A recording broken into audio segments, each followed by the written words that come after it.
Hola, ¿qué tal? Bienvenidos a Poder Judicial Conecta, que se transmite a través del portal Regeneración y de las redes sociales del Poder Judicial del Estado de Oaxaca.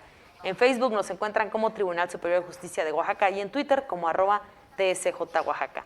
Gracias por acompañarnos una vez más. Hoy contamos con la presencia de la licenciada Floribelia Vargas Quero. Ella es secretaria general de Acuerdos Común al Pleno y a la presidencia del Tribunal Superior de Justicia del Estado de Oaxaca. Licenciada, muchas gracias por haber venido. Al contrario, gracias por la invitación. Buenos días, Carla. Es un gusto estar en este programa. Gracias, licenciada. La Secretaría General de Acuerdos Común al Pleno y a la presidencia del Tribunal Superior de Justicia tiene entre sus funciones realizar las notificaciones para la celebración de las sesiones, llevar el registro de firmas, fiats y sellos de autorizar de los notarios públicos del Estado, entre otras funciones que hoy justamente vamos a conocer con la licenciada. Gracias. Licenciada, ¿cuáles son los requisitos para ser secretario o secretaria general de Acuerdos Común al Pleno? Es interesante la pregunta. Bueno, es un sinnúmero de requisitos, son similares a los que se exige en la Constitución local para ser magistrado. Se requiere ser mexicano o mexicana, en este caso por nacimiento, estar en el pleno ejercicio de los derechos civiles, de los derechos políticos, desde luego tener una honorabilidad como persona y contar con título y cédula de licenciado en Derecho, con una práctica y una experiencia mínima de 5 años y también una edad no menor a 30 años. Okay. Perdón, ¿quién determina la función o el puesto de secretario general de Acuerdos? Las funciones están establecidas en la Ley Orgánica del Poder Judicial del Estado, así como en su reglamento. La designación, en este caso del secretario, en este caso la secretaria, es a propuesta del presidente del Tribunal Superior de Justicia, la cual se somete a consideración del Pleno y previa votación, ya sea por unanimidad o por mayoría, se aprueba la designación. Okay, perfecto. Así es, y se rige pues por las funciones que están establecidas en estas dos normatividades. ¿Podría comentarnos cuáles son esas funciones que están establecidas? Claro que sí. La principal función es pues estar atenta de las actividades del Pleno, en este caso preparar lo necesario para llevar a cabo las sesiones, sean ordinarias, extraordinarias o solemnes. Se encarga principalmente pues de preparar los asuntos, hacer la agenda de asuntos que se van a plantear en la sesión, se pone a consideración del presidente del Tribunal Superior de Justicia del Estado y previa su aprobación ya queda establecido en el orden del día, el cual previa convocatoria del presidente se hace la notificación de este orden del día a los magistrados y magistradas integrantes del Pleno. Okay. Entre otras funciones, ¿cuáles podrían ser? Bien, una vez que ya fue tomando el tema de las sesiones, sí, convocados a sesión de Pleno, hay que estar presente como secretaria para dar fe del desahogo de la sesión. Okay, sí. Y estar atenta a los acuerdos que se tomen, a realizar el cómputo de la votación, informar si existe votación mayoritaria o por unanimidad y asentar o redactar esas actas, el desarrollo de esas sesiones en las actas y vigilar que esas queden debidamente firmadas. Para la gente que no conoce el funcionamiento general del tribunal, cuando habla de sesiones con magistrados, ¿a qué se refiere? Bien, ustedes saben que el poder del Estado para su ejercicio se divide en tres poderes. A su vez, en el caso estamos hablando del Poder Judicial del Estado, que cuenta como autoridad máxima al Pleno. El Pleno es el conjunto de magistradas y magistrados que por elección, de acuerdo al nombramiento que también constitucionalmente está establecido, pues se integran este Pleno. Actualmente son un número de 28 entre magistradas y magistrados, y ellos como máxima autoridad del Poder Judicial del Estado son los que toman las determinaciones para el correcto funcionamiento de esta actividad jurisdiccional. Ok, perfecto. Y es a través de estas sesiones en donde se puede tomar estas decisiones, ¿no? Sí, se someten. Hay diversas actividades que se pueden plantear en sesión, son a veces resoluciones de asuntos de competencia del Pleno. También realizan este tipo de determinaciones y desde luego tomar las acciones necesarias para el correcto funcionamiento. No es de olvidarse que en el periodo de la pandemia que pues vamos superando, el Pleno tuvo que tomar determinaciones para que el Poder Judicial del Estado continuara en la medida de lo posible dando estos servicios a la ciudadanía. No paralizó funciones a pesar de la pandemia, donde estaba el mayor número de contagios, previó los mecanismos para poder a pesar de las suspensiones de trabajo en oficina, dar un servicio a la ciudadanía. Entonces, en ese momento el Pleno valora, toma en consideración el contexto, las circunstancias que prevalecen en este caso de salud y toma las determinaciones. Perfecto. ¿Qué trámites podemos realizar en la Secretaría General de Acuerdos? Bien. Bueno, la Secretaría General de Acuerdos, Comunal Pleno de la Presidencia, tiene diversos procedimientos en el cual, como una unidad que auxilia a la magistratura, se pueden llevar a cabo. Una de las principales actividades es el trámite de los exhortos, que son las comunicaciones que dirigen o se dirigen entre jueces para encomendar, llevar a cabo alguna actividad que no puede desahogar el propio juez exhortante dentro del ámbito de competencia, porque ustedes saben que se divide la competencia en una de las divisiones, uno de los aspectos que se considera para la competencia es el territorio. Existen actuaciones que tienen que desahogarse fuera del territorio al cual están asignados esos jueces o juezas. Entonces, requieren el apoyo de su homólogo que tenga competencia en el otro lugar donde se va a llevar a cabo es una prueba, una notificación, un emplazamiento. Mediante los exhortos puede llevarse a cabo esa encomienda y la Secretaría General de Acuerdos es la encargada de remitir esos exhortos a su destino. Puede ser que se presenten a través del correo postal, entonces se revisa la correspondencia, se analiza hacia dónde va dirigido la petición y la Secretaría elabora el oficio correspondiente para a su vez lo reciban en el tribunal, donde van a emitir la actuación con base a esa solicitud de apoyo. También puede darse el caso que las personas, las partes o sus representantes o sus abogados deseen obviar tiempos, ¿no? Evitar pues los tiempos que se emplean en el traslado por correo tradicional. Entonces, previa autorización en los juicios de donde son partes, llevan el documento, el exhorto a la oficialía, es un medio de hacerlo llegar, para que en ese momento se recepcione y se elabore el trámite correspondiente y él misma o la misma persona se encarga de llevarlo al juzgado o tribunal donde se va a realizar la encomienda. Es decir, en lugar de utilizar el servicio postal, la parte interesada opta por personalmente llevar a cabo ese trámite. Ok, bien, bien. Estos exhortos, para que le quede bien clara a la gente, ¿quién los redacta o quién...?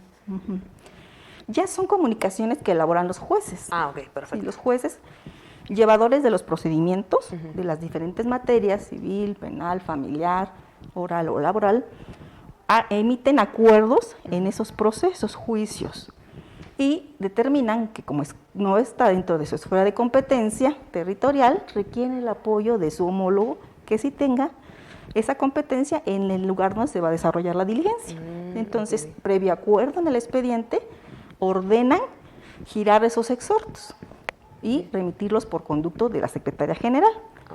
En este caso estamos hablando de exhortos que se envían entre las diferentes entidades, porque los exhortos internos, es decir, dentro del propio estado de Oaxaca, se realizan de manera directa entre juez y juez. Podemos decir que el juez de Ocotlán, el juez mixto de primera instancia de Ocotlán, requiere que en el centro, en la ciudad de Oaxaca, se lleve a cabo una notificación. Entonces el exhorto lo remite directamente a un juez, digamos civil, con competencia en el centro de la ciudad, y ya no es necesario pues, que por conducto de secretaría se haga llegar. Pero tratándose de exhortos entre diferentes poderes judiciales del país, se tiene que emplear ese procedimiento. Bien. ¿Qué otros trámites maneja la Secretaría? Bien, otro trámite que brinda, otro servicio que brinda la Secretaría, es el registro de títulos y cédulas de la licenciatura en Derecho, o bien los grados o posgrados que puedan tener de esta materia. Es un trámite muy sencillo y en la Secretaría se lleva un libro, un registro de estos títulos o cédulas. Procuramos que el servicio sea lo más rápido posible y de tal forma que si la solicitud por escrito, que es necesaria, acompañándose los documentos también que debe presentar el solicitante, se hacen llegar en determinada hora del día, antes de finalizar la jornada de esa propia fecha, ya se está entregando la constancia de su registro. Para ello, se requiere pues el original, ¿no?, de los documentos a registrar, que en este caso sería el título y la cédula. Y necesitamos también una copia de la identificación, como una forma de generar certeza, y un comprobante de domicilio, acompañando al escrito de petición de su registro en la Secretaría. ¿Este registro de título es únicamente de las personas que estudian Derecho? Es únicamente para esa carrera. Ok, ¿por qué es importante hacer este registro con ustedes? Es importante porque existen otras normatividades donde se establece como requisito que se tenga el registro de ese título y cédula, en este caso en el Poder Judicial del Estado, precisamente en el Tribunal Superior de Justicia. Debemos destacar que para poder aspirar a tener un fiat, ¿no?, de notaria, pues es necesario que tenga previamente inscrito en la Secretaría, en el tribunal, este título y cédula. Es un requisito que está previsto en la ley del notariado.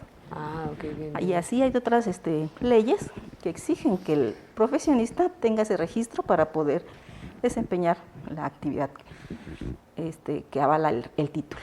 Ok, entonces no únicamente es para personas que trabajen en el Poder Judicial. No, es en general. Tenemos el registro incluso en gran medida del Estado de Puebla, Veracruz o de otras entidades del país. Ok, bien, perfecto. Es importante que jóvenes que a lo mejor están terminando de estudiar Derecho sepan este dato para que acudan, ¿no? Así es. A la Secretaría General. Entre más pronto lo registran es mejor, porque pues puede tener la posibilidad o la oportunidad de en este caso, ser notario, y ya tienen el requisito previamente. Perfecto. ¿Qué otros trámites podríamos ver en la Secretaría? Bien, aparte del registro de títulos y cédulas, también tenemos el registro de los fiats, de los notarios, del sello del notario, de la firma del notario, que también es un control que debe llevarse por disposición legal en el Tribunal Superior de Justicia. Igualmente tienen que presentar el escrito, acompañando los documentos, en este caso los que avalen que cuenta con ese fiat para desempeñar las funciones de notario o notario auxiliar. ¿Por qué es importante hacer este registro? Para que puedan desempeñar su función. Si no los tienen, no es posible desempeñar. No, tienen que estar debidamente registrados. Es una de las áreas o una dependencia donde se registra, porque también está la Secretaría General de Gobierno, en otras dependencias, pero una de estas es el Tribunal Superior de Justicia. Para la gente que nos está viendo y ahorita está conociendo todos estos requisitos, no duden en acercarse en Ciudad Judicial. ¿Se encuentra la Secretaría General de Acuerdos? Estamos en la Ciudad planta baja, Judicial, ¿no? Sí. Del Soldado de la Patria, es Porfirio Díaz, Soldado de la Patria, en la agencia de Reyes Mantecón, San Bartolo Coyotepec, y tenemos un horario de lunes a viernes, de 9 a 4 de la tarde, y sábados de 10 a 1 de la tarde. Claro que si algún usuario, sobre todo los que vienen de otros estados, llega después de ese horario, finalmente existe personal para poder atenderlo, porque sería muy complicado que esa persona tuviera que regresar. A veces vienen de Sinaloa, o sea, de un estado del norte, y no pudiera llevar su trámite prontamente. Entonces se consideran esas excepciones para brindar un servicio aún después del horario. Sí, y si tienen alguna duda, también pueden comunicarse al teléfono de Justiciatel, que es 800-719-2232. Ahí con mucho gusto los van a atender y pueden resolverles dudas de cualquier tipo y de este tema que estamos tratando, que es la Secretaría General de Acuerdos. Licenciada, ¿hay algún otro trámite que quiera compartir con nosotros que realice la Secretaría? Sí, claro que sí. Me gustaría comentarles, con ocasión de los exhortos, que también pues nos encargamos de la emisión de los despachos, que es la misma comunicación, pero que se realiza ante un juez, en este caso local, a un juez, un juez federal a un juez local. Cambia el fuero, y entonces la ley lo denomina despacho, que es el mismo trámite. También enviamos exhortos a otros países, ¿no? Hay diligencias, hay pruebas que se tienen que desahogar fuera del país. Generalmente tenemos muchas actuaciones en Estados Unidos de Norteamérica, ¿no? Tenemos una gran población ahí de paisanos que están radicando. Y podemos ver comúnmente que con ocasión de las diferentes familias que forman ahí, tienen mucho trámite en relación a menores, mujeres. Entonces, enviamos también esas comunicaciones a autoridades, ¿no?, de esos países, o en este caso del país del norte, para que apoye al juez local en el desahogo de una diligencia. En esta forma lo mandamos como carta rogatoria. Para ello es necesario legalizar las firmas de los funcionarios que la suscriben. También la Secretaría cuenta con un registro de esas firmas en donde constan el nombre del funcionario, el cargo y la firma, para poder estar seguros que la comunicación que se emite pues provenga, ¿no?, de una persona autorizada, de un funcionario público con competencia en el lugar donde se expide el documento, y en ocasiones amerita que ese documento tenga también una apostilla, que este trámite se realiza en la Consejería Jurídica del Gobierno del Estado, y una vez legalizadas las firmas por parte del presidente del Tribunal Superior de Justicia y actuando con el secretario o secretaria general de acuerdos para dar fe de ese acto, se remite el oficio para el trámite de la apostilla. Cuando habla de la apostilla, ¿a qué se refiere? Perdón. Este refiere a que también es una forma de dar certeza de que la documentación que se está enviando al otro país está autenticada. No consta que sí proviene de un juzgado, de una autoridad local, para que al país donde se vaya a enviar a diligencia no haya duda de que se trata de un documento oficial auténtico. Sí. Hablando mucho de esto de los exhortos, ¿podría ejemplificarnos algún ejemplo que tenga de alguna experiencia que haya tenido, como para que a la gente le quede muy claro, ¿no?, cuál es esta actividad y qué tiene que ver el tema de los exhortos y con los jueces? Claro que sí. Hemos tenido ocasión, por citar, los exhortos que provienen de la Ciudad de México. Generalmente estos exhortos llegan por conducto de las partes interesadas o los abogados, debidamente facultados o autorizados en el expediente. Nosotros, como Secretaría, nos cercioramos que la persona que presenta el documento pues efectivamente esté autorizada para llevar a cabo ese trámite, que se identifique con documento oficial y que proporcione datos de localización, como son un teléfono de contacto para cualquier aclaración o requerimiento que sea necesario para dar la correcta diligenciación. Estos exhortos, hemos tenido ocasiones, llegan los abogados, haga de cuenta, 6, 7 de la mañana, pero pues el servicio empieza a funcionar a partir de las 9 de la mañana. Entonces ya tienen una espera considerable para hacer su trámite, ¿no? Entonces sí, ciertamente genera un poco de confusión, un poco de inquietud por el tiempo que se emplea para un exhorto personal, se le llama un exhorto personal. Entonces presentan su exhorto, se revisa que venga completa la documentación, que traiga los documentos, además la identificación del abogado o de la parte que lo presenta, y en ocasiones no se acompañan todos los requisitos. Entonces verificamos y nos damos cuenta que falta una firma, no viene debidamente sellado el documento, ya sea electrónico o en forma tradicional, y eso genera que no se pueda llevar a cabo rápido el trámite, ¿no?, que se tenga que complementar o que no se pueda recibir. No puede ser que el exhorto no venga firmado por los emitentes, juez o secretario, y entonces se explica, en este caso, pues, a los abogados que vienen de otro estado, en este caso la Ciudad de México, que no es posible recibirle su documento porque está incompleto y no se le va a diligenciar en el juzgado al que va encomendada la diligencia.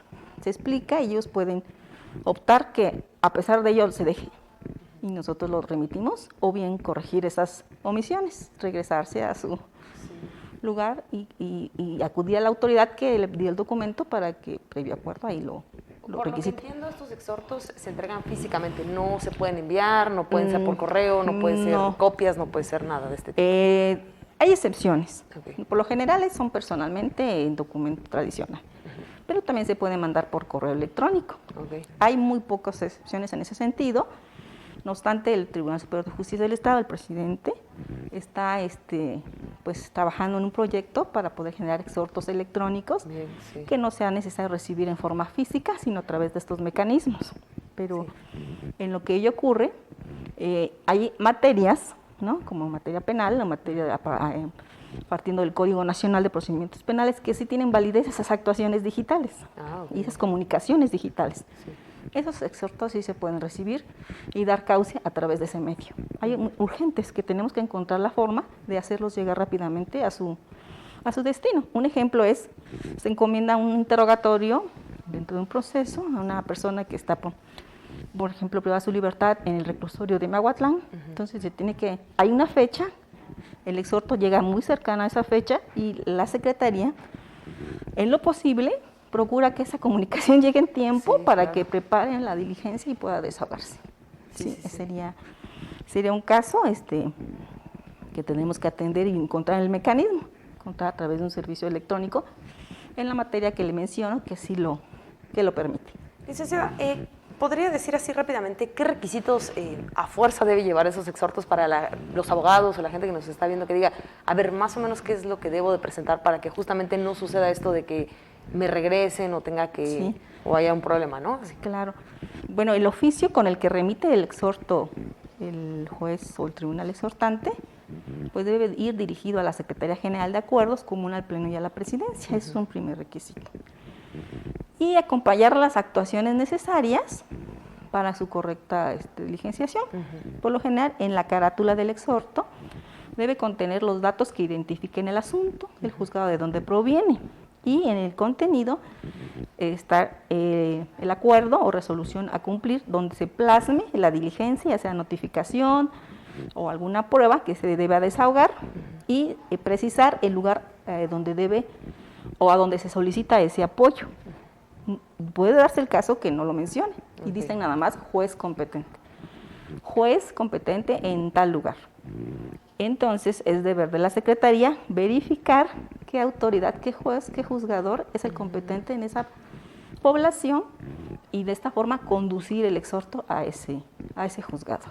Okay, bien. Así es. Para la gente que tiene dudas y dice, bueno, ¿cuáles fueron los requisitos que mencionó la licenciada? No duden en comunicarse en Justiciatel 800-719-2232. Ahí también les pueden explicar un poco para que no suceda justamente esto que nos estaba comentando la licenciada. La intención o el objetivo de esta área, de la Secretaría General de Acuerdos común al Pleno y a la Presidencia, es brindar un servicio expedito. Claro. Que los menos se tengan que regresar sin poder llevar a cabo su trámite. Entonces buscamos las opciones para poder darle una solución a una situación de esta naturaleza y no tengan que regresar a su estado sin poder entregar el documento, pero hay ocasiones en que no podemos, no está al alcance, faltan muchos requisitos y no se puede recibir. Hablando un poco justamente de los requisitos que nos comentaba hace rato del registro de títulos y cédulas, ¿ahí qué requisitos tiene que llevar la persona? Sí, pues el principal requisito pues el contar con el título original, llevarlo, presentarlo, tiene que ser el documento original, tanto del título como de la cédula. Hace un escrito libre, solicitando el trámite, que es la inscripción del título y cédula, acompaña los documentos y una copia para poder dejarla como cotejo, ¿no? Además, acompañar la credencial o documento para identificarse, un documento oficial y un comprobante de domicilio. De esta manera se recaban los datos, se levanta un acta en el que actúa el secretario o secretaria general de acuerdos con el secretario auxiliar, que es una unidad también auxiliada de las funciones de la secretaría, y da fe a su vez de los actos del secretario. Entonces, verificando estos documentos en original, teniéndolos a la vista, constatando su existencia y corroborando además la existencia de la cédula en la página electrónica de la SEP, podemos tener la certeza de que son documentos auténticos y poder inscribirlos en el libro. Para tal efecto se lleva en la Secretaría. Siempre procedemos bajo el principio de buena fe. Consideramos que las personas que acuden a esa área, a esa dependencia, pues no pretenden sorprender a la autoridad. Claro, ¿no? Sí. Entonces, no obstante, es deber verificar estos requisitos para poder expedir una constancia y registrar los documentos en los libros que se llevan en la Secretaría. Sí, porque además es un delito, ¿no? Claro. Si la persona que acude a la institución presentando documentos no auténticos, pues incurre desde luego en un delito. Y la unidad, la secretaria, pues bajo el principio de buena fe considera que son auténticos, pero sí los verifica, ¿no? Sí, claro. Que tiene a la vista, que tenga los sellos, que tenga las firmas, los datos que debe contener el título Y la cédula pues es un poco más sencillo su verificación porque pues existe la página de la SEP donde se puede localizar al profesionista y la cédula que tiene para ejercer la carrera de licenciado de Derecho o el grado que pretenda registrar. Exacto. Lic, para hacer o llevar esta documentación, ¿requieren una cita o únicamente tienen que acudir a la Secretaría General de Acuerdos? Para que tengan una atención óptima y no suceda que el día que se presenten haya alguna sesión y no esté yo físicamente en la oficina, sino en otra actividad, anuncian su trámite, puede ser por teléfono, y solicitan una hora y un día para que puedan presentar su solicitud, pero eso no es necesario, o sea, no es un requisito que siempre se deba exigir. Pueden hacerlo de esta forma para que sea más rápido el trámite, o bien llegar el día, llevar sus requisitos y esperar un tiempo prudente para que se haga esta verificación, se levante el acta y se pueda expedir la constancia. La Secretaría cuenta con una oficialía de partes. ¿Qué funciones o qué hace? ¿A qué se encarga esta oficialía? Sí, la oficialía de partes de la Secretaría General de Acuerdos pues tiene la función de recibir la documentación que se presente, ya sea para el Pleno, ¿no?, para Presidencia o para la propia Secretaría, y turnarla al área que corresponda, previa revisión de que esté completo también el requisito. Pero también está dentro de sus actividades la recepción de los nuevos recursos, ¿no? Los recursos que se interponen ante los jueces de primera instancia, jueces penales, civiles, familiares, tienen que ser pues analizados y resueltos por las salas, ¿no?, las salas del Tribunal Superior de Justicia del Estado. Y para ello es necesario que se presenten en la oficialía de partes, quien se encarga de verificar pues también que vengan completo el testimonio, el legajo, y mediante el sistema electrónico que se maneja en esa área, se le asigne un número de toca, y además se haga una distribución equitativa de la carga de trabajo en las diferentes áreas. Entonces, a través de ese sistema que funciona de una forma aleatoria, puede ingresar datos del nuevo asunto y ya determinar el propio sistema la sala que deba conocer y el número de toca que le corresponde. Ok, bien. Sí, así es. Lic, por último, oímos mucho que se dice de una carta rogatoria. ¿A qué se refiere eso? Sí. La carta rogatoria es una comunicación que dirige un juez local a una autoridad extranjera para encomendarle o pedirle su auxilio en el desahogo de cierta prueba, cierta notificación o incluso cierto cumplimiento de sentencias. Y digamos que es un exhorto internacional, ¿no? Bien. Que para poder hacerlo llegar a su destino pues requiere otros requisitos que no se exigen para los exhortos locales. Y por último, ¿cuál es el trámite para la publicación de dictos? Muy interesante pregunta. Como saben, en materia penal, el Estado apoya económicamente en algunos trámites. Es una materia que se solidariza con las personas que requieren, por alguna circunstancia, están inmersas en un trámite de materia penal, entonces no tienen que costear la publicación de un edicto, como sucede en otras materias, donde sí se requiere que la persona interesada, la parte, cubra el costo del edicto. Entonces, como es materia penal y debe ser el pago cubierto por presupuesto de la Secretaría, el juez, previo acuerdo en el expediente, ordena la publicación de un edicto para notificar generalmente a las personas o a los testigos, a alguna parte, a alguna víctima, que no tiene señalado un lugar preciso donde recibir notificaciones.